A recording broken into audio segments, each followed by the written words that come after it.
Hey everybody, I'm here today to show you how to slice a tomato. Let's get right to it. As you can see, I have a nice juicy tomato and I have a knife. Now you can choose the type of knife that you want to use. However, I would recommend making sure that it has a sharp blade because it is very important.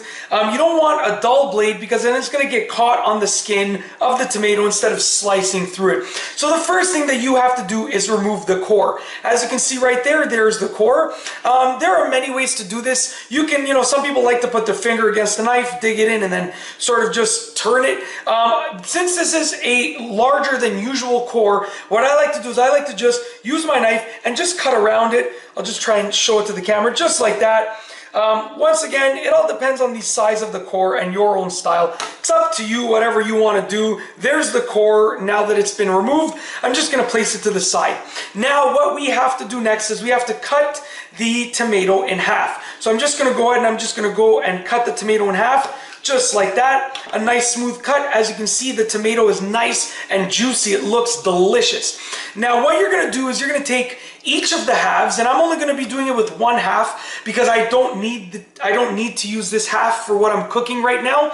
I only need one half. So basically you're going to take each of the halves, if you're using one or if you're using both, and you are simply going to cut through. You're going to slice through the tomato just like that. Now when you're slicing through, you want to make sure that the tip of the knife is being pressed down against the cutting board or against the counter, whatever it is that you are using, and you're just going to smoothly slice through it just like that, okay?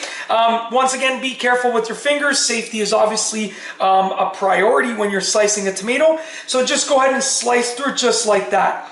Angle your knife so that the tip is pressing downwards, just like that. As you can see, we are making nice slices. Now, some people like to keep their fingers really close to the knife when they're slicing. That's completely up to you, whether or not you feel comfortable. Now, my knife is a little bit dull, so I just have to give it a little bit of a push when I'm cutting through it. But if you're using a very sharp knife, I'm just going to bring it down for the end there. If you're using a very sharp knife, you should be able to just slice right through it. That's just basically it. As you can see, I have sliced the tomato. I have these nice slices, and you can use these slices for literally whatever you want to use them for with regards to cooking. Just as you can see, the slices are nicely done. They're perfectly sized in my opinion. You can do them thinner, you can cut them to be thinner or thicker. It's completely up to you, but that's basically it in this video. I have shown you the basics of slicing a tomato. It's a really simple process, and once again, I have done it with one half of the tomato. If I was going to use this half as well, I would do the exact same thing with this half. And that's all I have for you today. Thanks for watching.